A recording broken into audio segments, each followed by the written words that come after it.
Welcome home to USA Global TV and Radio, a place where dreams take flight, with authentic storytelling, diverse perspectives and meaningful conversations, where global stories unite and bridges are built beyond all borders. Discover world-class education, entertainment, hope and inspiration. Together, we're building bridges worldwide.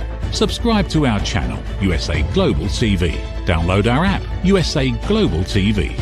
Be our guest or join our team. Visit usaglobaltv.com. Thanks to our founder and executive producer, Dr. Jacqueline Kerbeck. Music score by Yeffy Tang from Cloud Road Music.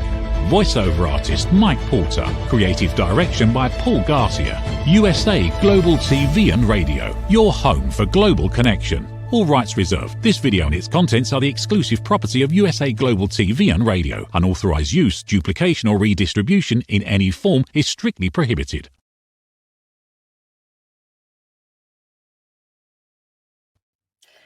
Good morning, good afternoon, good evening and welcome here to USA Global TV and Radio, where it's our delight to spend time with you and share inspiring stories and education. So today's show is the Authentic Achievement Show, which is a platform that we set up 2 or 3 years ago to help bring inspiration and education and invite more people to share their stories. And today is no exception. I'm delighted that I will be joined shortly by Dima Ghawi. Dima is Middle Eastern in her genes, American in her heart, and a global citizen in her spirit.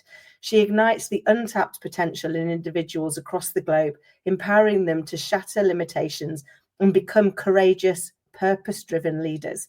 Her own journey is one of escaping confinement, crossing continents, and transforming her life's purpose. Harnessing the power of her story, Dima is committed to inspiring individuals to attain personal and professional growth. Her life mission is to give voice to those that are excluded within corporate cultures and their communities. And through her professional and personal experiences, she inspires, educates, and empowers everyone who crosses her path. And I've had the delight to chat with Dima before, so I know that this is going to be another fascinating conversation. So Dima, welcome.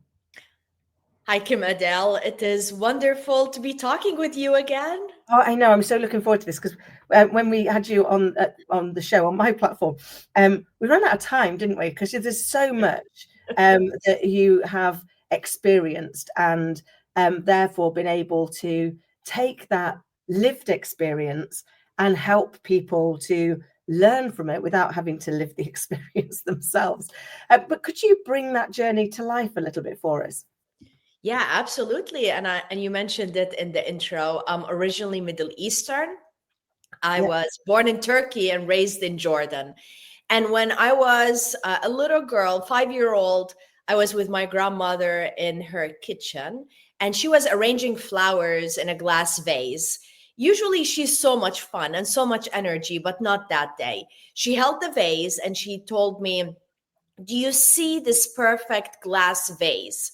A girl is just like it.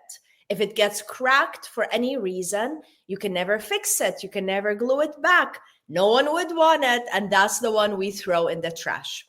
So as a 5-year-old, I was taught early on to be the expectation of my community, to be perfect, to follow, to obey, not to have my own identity, not to challenge the norm, because if I do, that would be perceived that is a crack in the vase, that I don't belong. And as a result, I'm going to be excluded, and beyond that, thrown in the trash. Wow.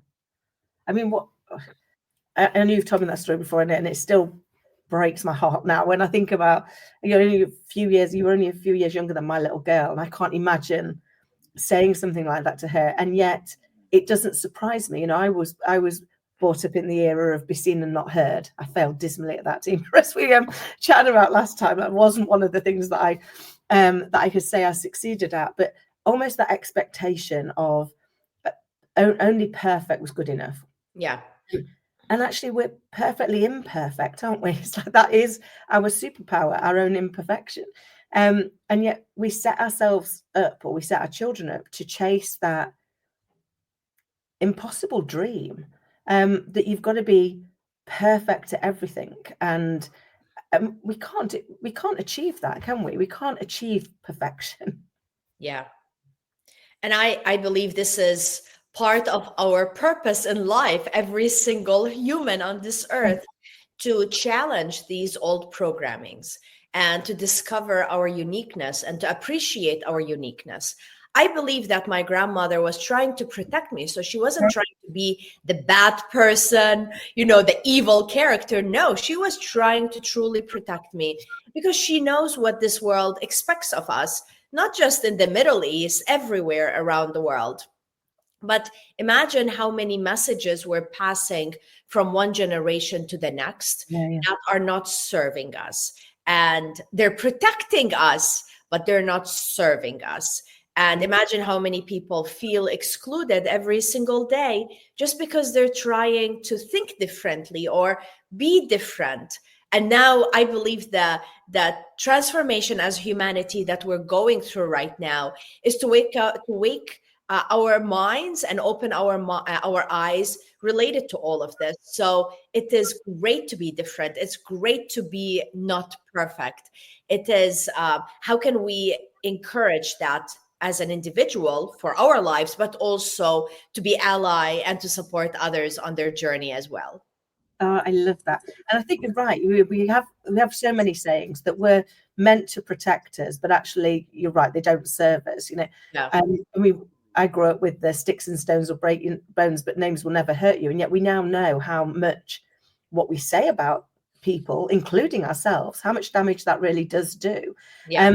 And so it is. How do we change the narrative on those things that aren't serving us? And I saw, I think it was on Instagram the other day, it was a picture of this little kid, and it was like, you've got to embrace your inner weirdo. Because that is I was like, that really resonated with me. I was like, because we are each uniquely us. And once you realize that that's okay, and you can embrace that, and you can bring it out. And I know with my own little girl, I remember she always been such a big, bold character.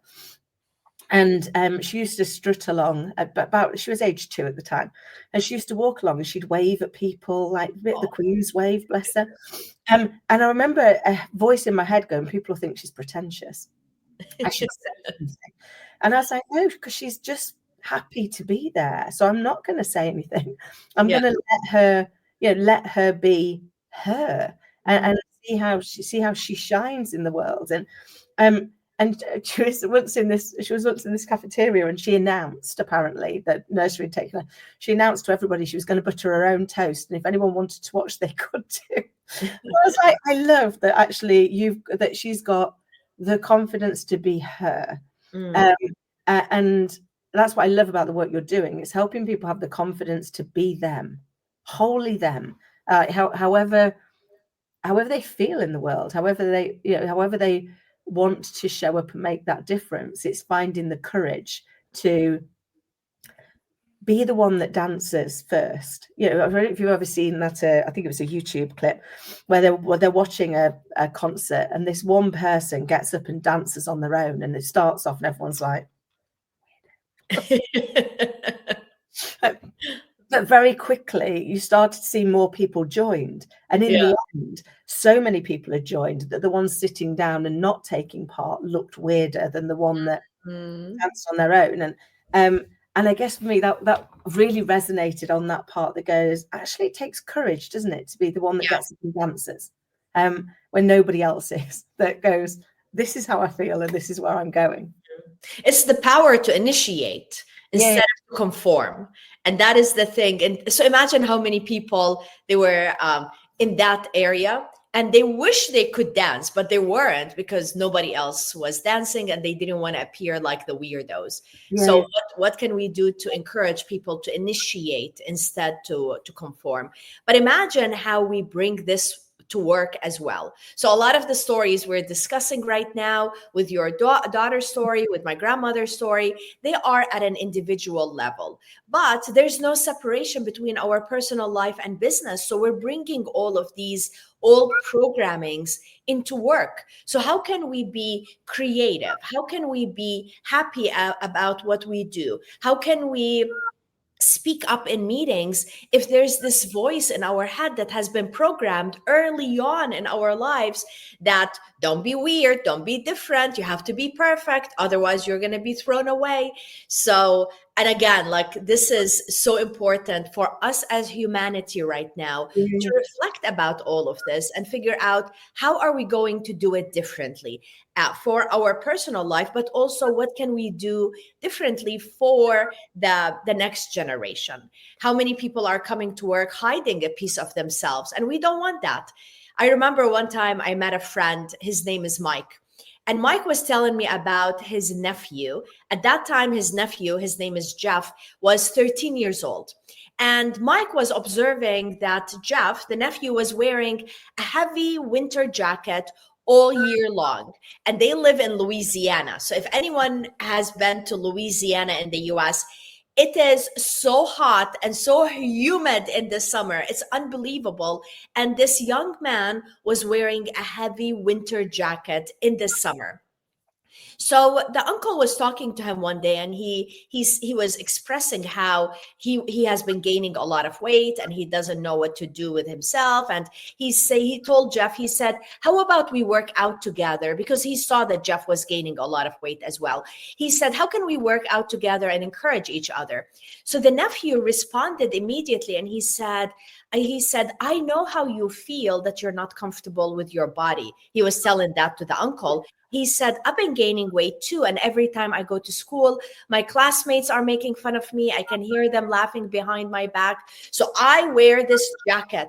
And this jacket, I'm hoping it's going to hide my body weight so they would not see me and not laugh at me. So the uncle was heartbroken to hear that Jeff was experiencing that, hiding a piece of himself. So how many people right now are coming to work wearing an invisible, heavy winter jacket and hiding a piece of themselves, maybe because of their gender, their ethnicity, their neurodiversity, maybe it's the way they think. And what our goal is to help create this safe work environment where they feel more comfortable to take off this horrible invisible jacket, to challenge the norm, and to be creative, to come up with new ideas. That's how we can be more competitive and do better as organizations. Oh, I love that. What a great story. And I think we do, don't we? We do. I know certainly when I was in corporate life, I tried to conform to what I thought, was expected. What I thought was the norm. I mean, literally, my wardrobe everything was black, with the occasional bit of navy blown in for colour, just to stick it out there. And I desperately tried to be this well pulled together corporate being. And yet that's not who I was. Yeah. Inside, that's not who I was. I mean, I spent most of my life like a hyperactive puppy dog, and like wanting to bandy around. But it took a lot of soul searching and courage to finally show that version of myself. Yeah. And realize that didn't mean I couldn't be good at my job. I could be good at my job and be myself. They were, but I remember talking to a lady once, a girl who worked for me, and she'd gone on an external course to become a coach, which I'd organised for her because I thought it would really help. And she shared with me her own book. She didn't have to share it with me. She shared with me her own book, and in it they'd done a kind of survey to find out a bit more about you, like a bit of a self-assessment piece in it. And I remember when she shared it with me being slightly heartbroken for her, because it was her own book. Right. So she didn't have to share, but all the things that she deemed would not be professional, she'd crossed out and gone, no. So one of them was, you like to have fun. And because she thought that didn't come across as professional, she crossed it out and went, no, I take work seriously. And it's like, you can take work seriously and still want to have fun. They're not mutually exclusive. But it really struck me, the culture that we had at the time was around anything that was deemed to be not professional was to be frowned upon, was to be, well, no, I don't like any of those things. It's like, but we do. We want to have fun, don't we? We don't want, work can be tough at times. If you can have a little bit of fun along the way, it helps you to gain the energy, doesn't it, to deal with the challenges that sometimes come from it. But how do you, or how did you, make that first step to not conforming, to becoming confident enough to be you? So that took 50 years. um, to me, what really happened was not intentional. So it's not that I had a process in my head and I followed. I just started to question the norm.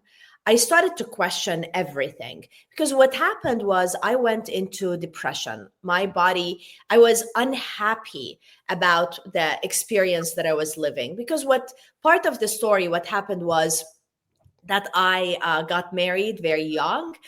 We moved together to San Diego, California from Jordan.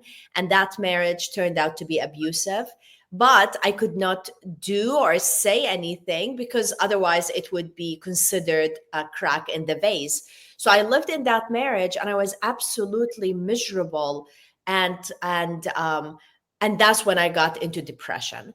I believe it was the best thing ever, because our body knows, our spirit knows what is the right thing for us. So while we're living in the noise that's telling us we need to act a certain way or look a certain way, speak a certain way, our spirit knows what is the right thing for us.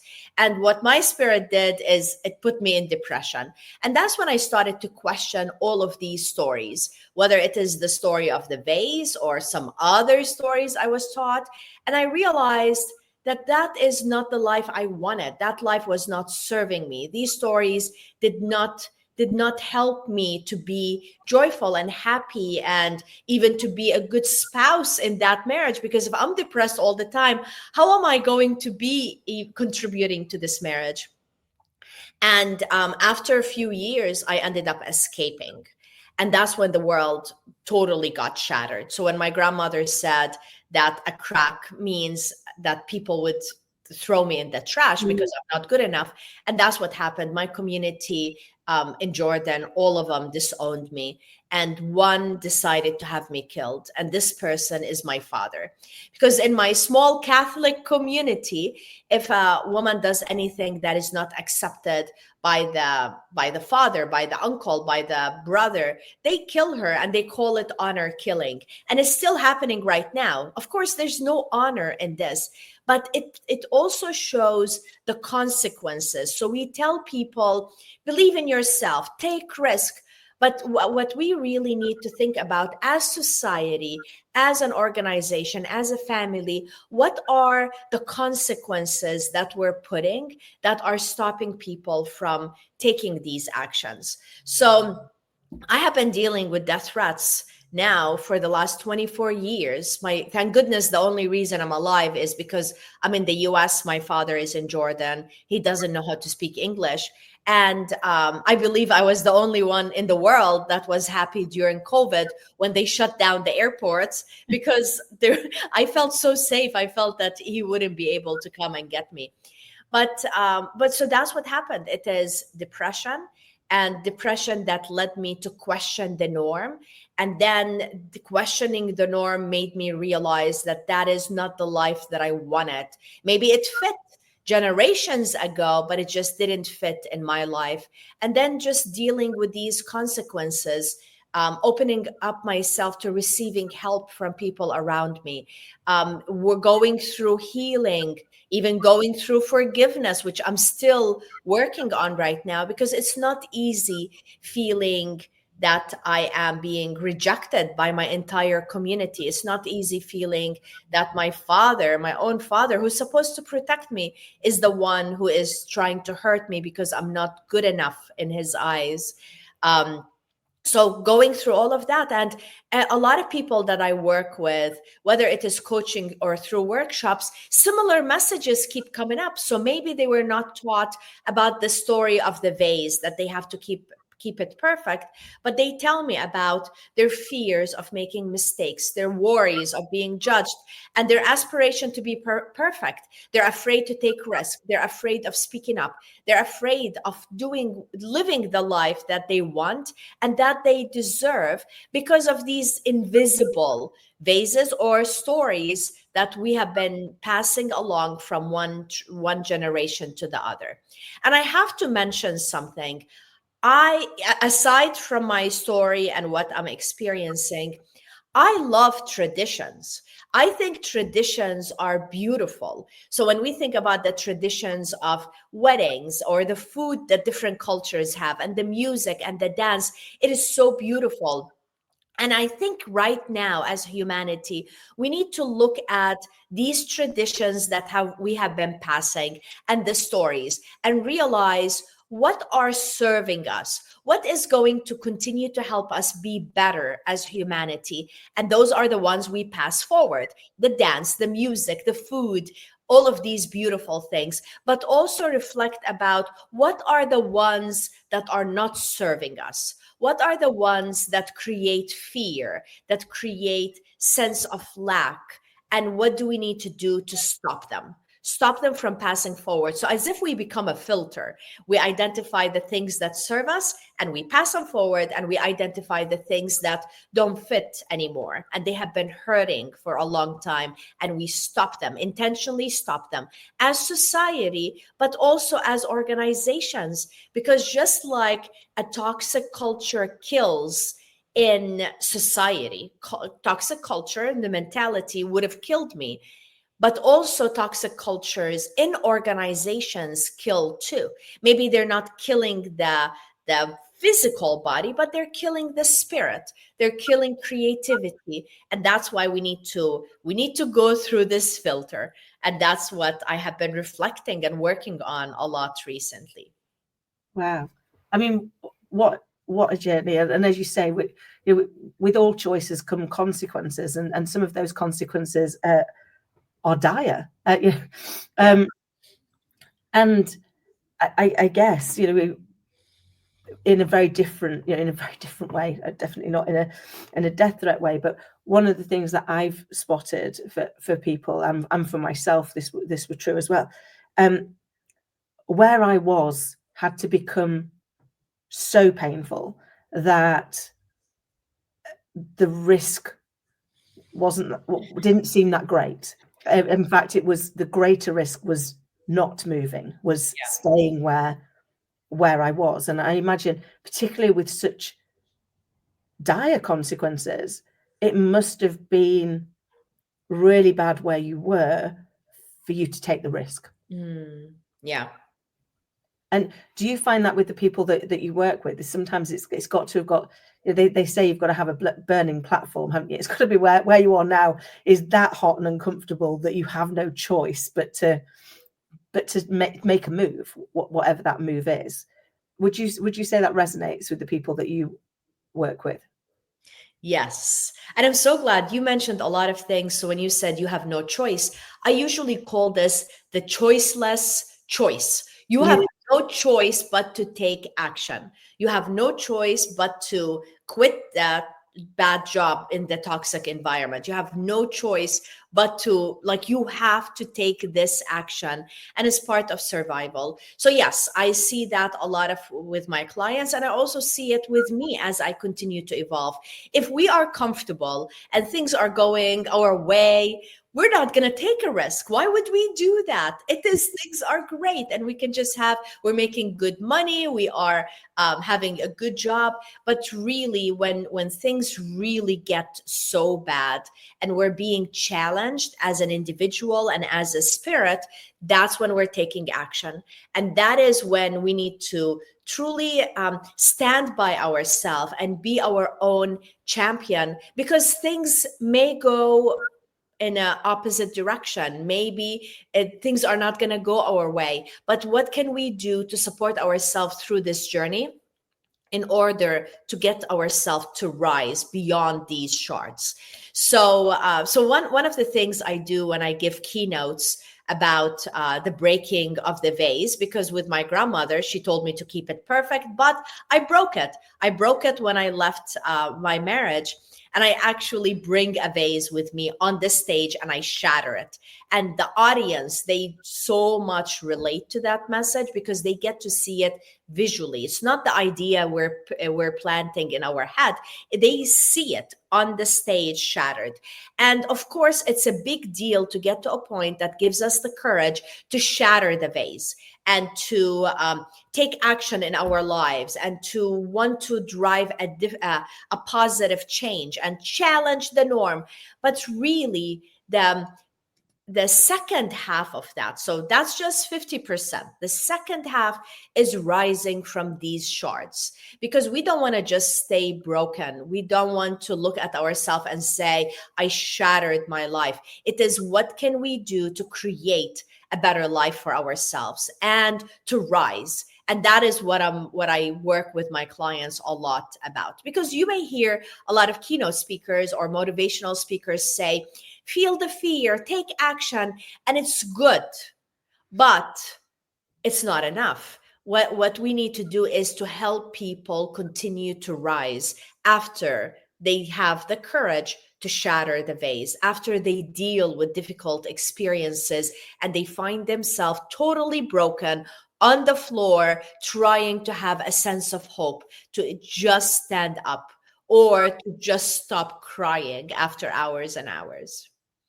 Wow, I love that. It always reminds me whenever we're chatting about the Japanese art of, is it kintsugi, where they believe that actually when something is broken, you can make it even more beautiful by joining it together with gold. And I've always quite liked that, because it's like, it is that whole, it's the what we learn from breaking the vase, from challenging the status quo, from having the courage to dance our own dance. And you're right, it's in those moments, and it definitely resonates with me about the crying all hours and the those, sometimes that's all, I remember a particularly tough time in my life that actually, success for me looked like adulting appropriately for 12 hours without anybody noticing that I was a blithering wreck underneath it. But you can't live in that space forever. I realized that actually at some point I had to not only metaphorically but physically get up off the floor and work out how do I move forward from this? What do I, and I think for me, one of the things that I feel is often life makes sense in the rearview mirror. It's when you look back and you go, right, that's why I had that experience, or that's why I did this, because I was supposed to learn this, whatever this is. Yes. That I was supposed to learn. And it's in those moments that you grow, isn't it? That you get you get a new perspective. Doesn't mean to say the world's always still going to go your way, but you start to realize that I always think we've survived 100% of the shots life's taken at us. That's a pretty good batting average to trust ourselves that we too can survive what happens next, and we can learn from it. But it's about changing that perspective, isn't it? And like you say, how we change that perspective, and not only in society as a whole, but in the societies we create in organizations, because we do create these mini societies, don't we, that where people want to belong, they want to feel like they are cared for and protected by that organization. And yet very often we've created a place where curiosity is banned. We can't possibly be curious. Curiosity killed the cat, so let's not do that. And yet actually curiosity is what drives the innovation, isn't it? It's what drives the change. Once you start to get curious about, why do I think this? Why do you think that? What can you see that I can't see? Why am I so convinced that I'm right? And why am I so convinced that you're wrong? And as you can tell, I have these conversations in my head a lot. It just helps me to kind of try and be more open-minded to what am I going to learn if I'm willing to accept that I might not be right. Wow. Oh my goodness. So what am I going to learn if I have to accept that I may not be right? Yeah. Wow. I love the dialogue in your head. You said you said so many amazing things, by the way, in just like in a short period of time. You talked earlier about also joy, and you talked about belonging. And Yeah. I wanna like spend some time for us to talk about it. In the past, we as society, we were taught in order to belong, which is a human need, you need to lose yourself. You need to follow, you need to obey, you need to be part of the tribe. And that is the older mindset, which is more of to belong with the bigger group. You cannot be an individual, you cannot be accepted for who you are. Now, as we are evolving as humans, we want to belong, but also we want to be accepted for who we are. We don't want to dissolve. And that is the mindset of the group mindset of conforming into now the individualistic mindset, where I want to belong, but I also want to preserve my own identity. I don't want to wear this horrible invisible jacket. So I love that you talked about belonging, and I love that you talked about creativity, because what I was listening to a spiritual teacher recently, and they were asking this spiritual teacher about purpose, and they said, "What is the purpose of like?" And a person was asking, "What should be my purpose?" And this spiritual teacher responded and said, "Your purpose is to create joy in your life, and your purpose is to look for ways to be more creative." How amazing is that? Because it is the absolute opposite of what we've been taught. In the past, we were taught that our purpose should be working hard, making more money, buying the big house, buying the fancy car. But with this spiritual teacher, what he was teaching us is follow your joy. Follow the things that allow you to be.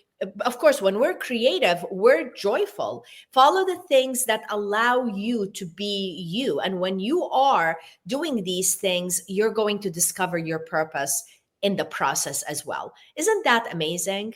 I love it. And I love, by the way, the shift that humanity is going through right now.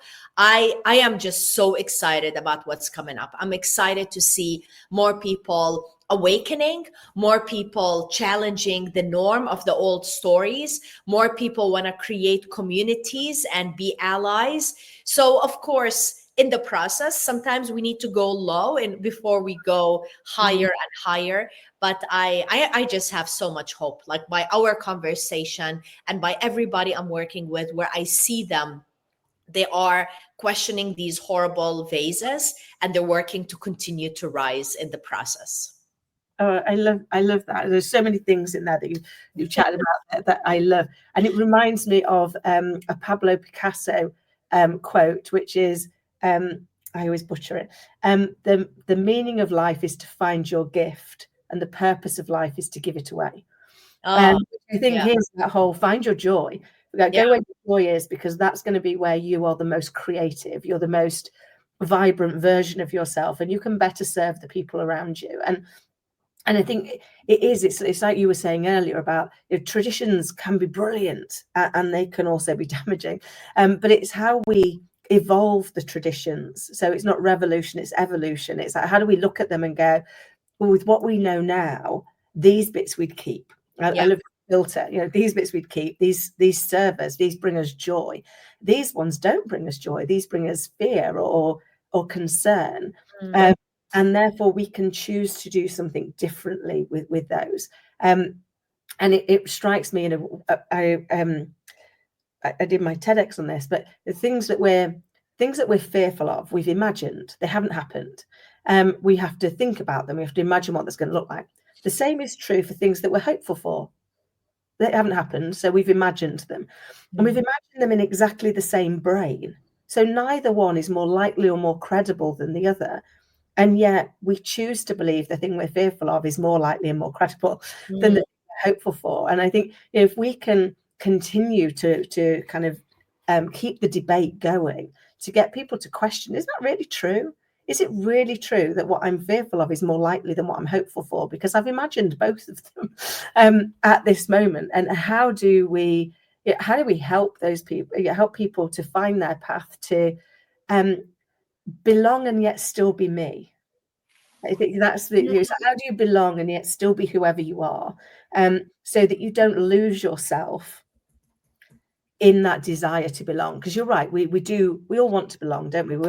We all want to feel like we've got a connection somewhere. And I think I'm like you, I'm very excited for the changes that we're going through. And I think you mentioned COVID before, and I think for me, one of the things that it did was make the world a lot smaller, because all of a sudden you connected with more people because we were all in the same space. We all had choice taken away from us. And that was the thing we were all grieving. We no longer had a choice. Because we had to stay in our house. We had to do what they told us to do. We had to go, we had to not break the rules. But I think it also allowed us to realize that actually you can connect with so many more people, and you can find so many more like-minded people that want to go, this isn't about, throwing the baby out with the bathwater. This is about looking at it and making conscious choice about what we choose to have in our in the gifts that we give to the next generation. Which one of these are gifts of joy, and which one of these are gifts of fear? In which case, let's not give those ones. Let's leave them where they are, and kind of just take the positives forward. And I think, I love conversations like this one, because I think it is just that. It is about looking at how do we move forward positively, and create a psychologically safe space for people to be who they need to be. Yes.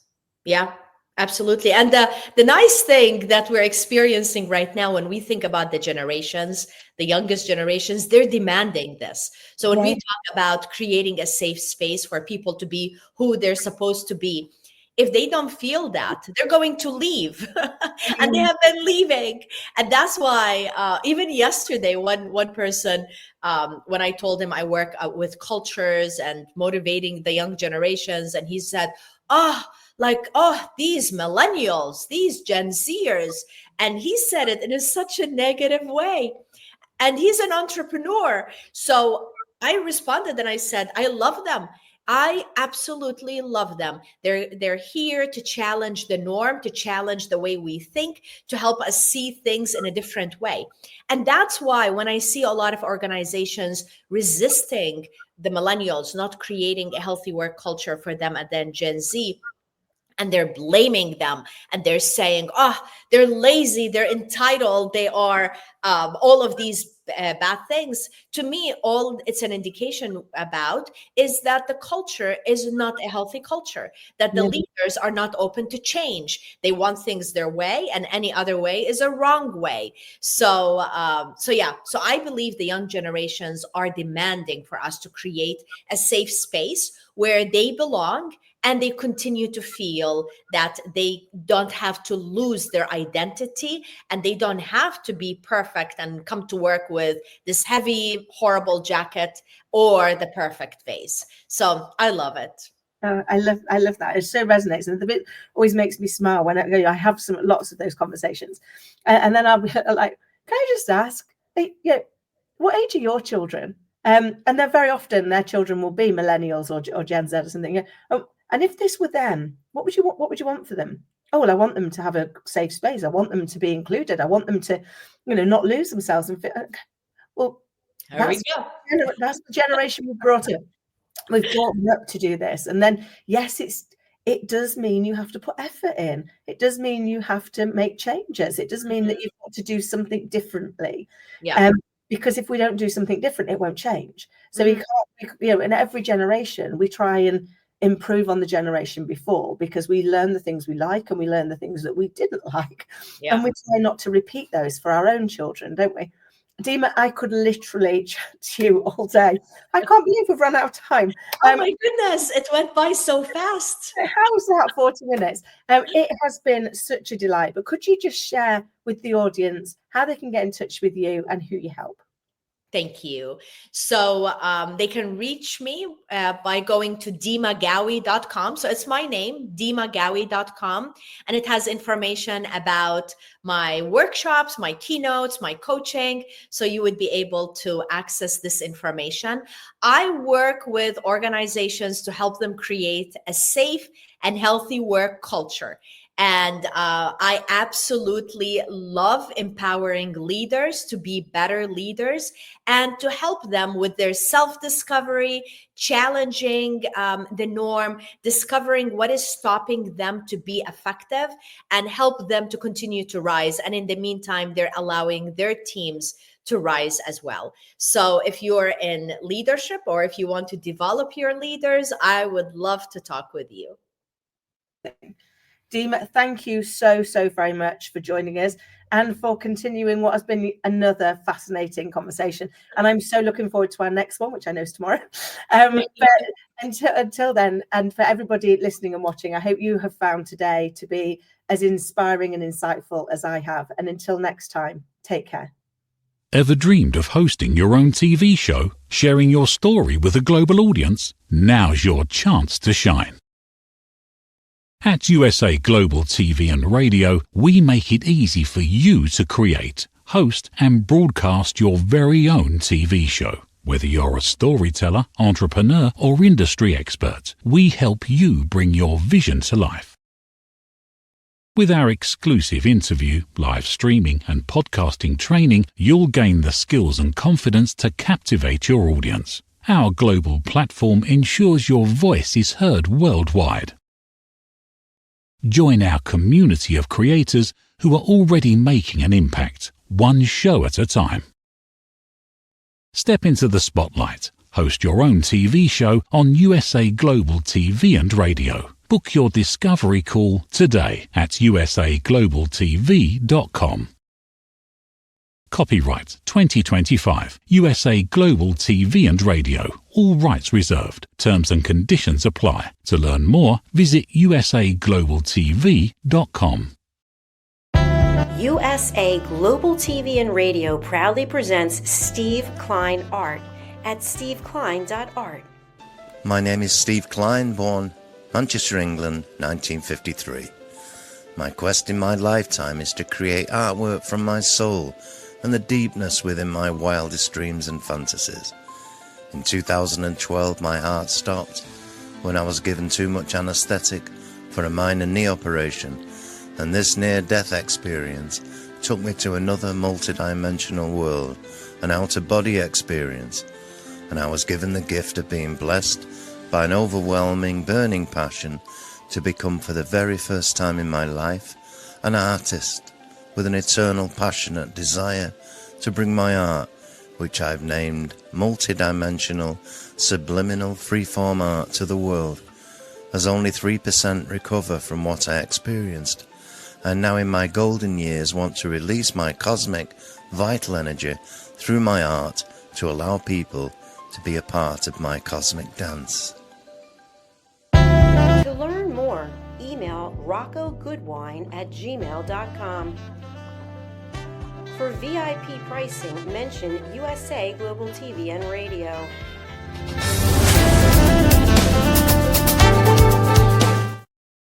Thank you, viewers and listeners of USA Global TV and Radio, for joining us today. We're honoured to have your time and attention as part of our global community. At USA Global TV and Radio, we believe in the power of authentic conversations, meaningful connections, and creating a world of possibilities together. Want to be part of something bigger?